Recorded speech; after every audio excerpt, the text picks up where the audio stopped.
Class 9th के final term के लिए कुछ इंपॉर्टेंट क्वेश्चंस कर रहे थे, 2-3 क्वेश्चंस कर लिए थे।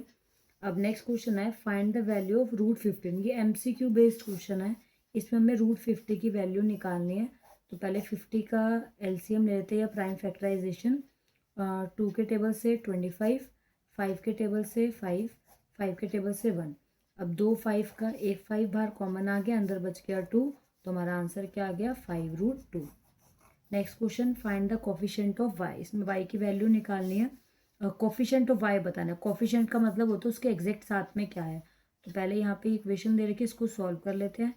5 जो है ये ब्रैकेट के बाहर है तो इसको दोनों से मल्टीप्लाई करेंगे। 5 को 2 से करेंगे 10y, 5 को 2 से, फिर 5 को 4 से करा 20 plus 3x minus 4y minus 7 equals to 0। अब यहाँ पे 10y और 4y दोनों y है तो प्लस माइनस माइनस 10 में से 4 गया, कितना बच गया 6y minus 20 plus 3x minus 7 equals to 0। अब हमें इसे सॉल्व नहीं करना, मेन हमें y का कोफिशिएंट बताना है। तो y के साथ क्या है 6, तो कोफिशिएंट ऑफ y क्या हो गया 6। नेक्स्ट क्वेश्चन, इस क्वेश्चन में हमें गिवन है ABC एक ट्राइंगल है जिसमें B पे 90 है। तो पहले एक ट्राइंगल बना लेते हैं ABC जिसमें एंगल कितने B पे 90 है। तो ये B हो गया, ये A हो गया और ये C हो गया। इसमें AB जो है ये किसके इक्वल है BC के। अब हमें इसमें एंगल C निकालना है। तो हमें पता है जब साइड इक्वल होती है तो एंगल इक्वल होते हैं। तो जो एंगल A है वो किसके इक्वल होगा, एंगल C के। तो पहले हमने लिखा AB इक्वल है BC के, ये हमें गिवन है। अब जब साइड इक्वल होगी तो एंगल भी इक्वल होंगे, तो angle A equals to angle C। Reason, when sides are equal then angles are also equal.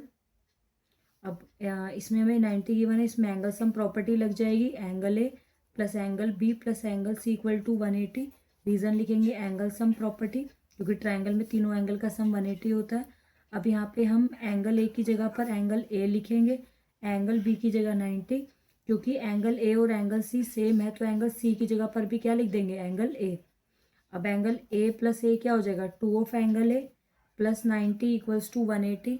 90 plus इधर आके क्या हो जाएगा, माइनस हो जाएगा। तो 180 में से 90 गया तो 2 ऑफ A इक्वल टू आ गया 90। 2 इधर आके डिवाइड, तो angle A equals to 90 upon में 2 कट करके 45। तो एंगल A की वैल्यू कितनी आ गई 45। क्योंकि एंगल A और एंगल C सेम थे तो एंगल C की भी वैल्यू क्या हो जाएगी 45। Next question find the degree of the polynomial. बेटा डिग्री का मतलब होता है हाईएस्ट पावर। अब इसमें हाईएस्ट पावर देखो क्या है 4, तो जो डिग्री है वो क्या हो जाएगा 4। डिग्री का मतलब highest power. Next reflex angle कैसे निकालते हैं। रिफ्लेक्स एंगल निकालने के लिए 360 में से माइनस कर देते हैं। तो 360 में से 96 को माइनस कर देंगे तो 4, 5, 10, 11, 12, 13, 14, 10, 11, 12, 13, 14, 15, 6।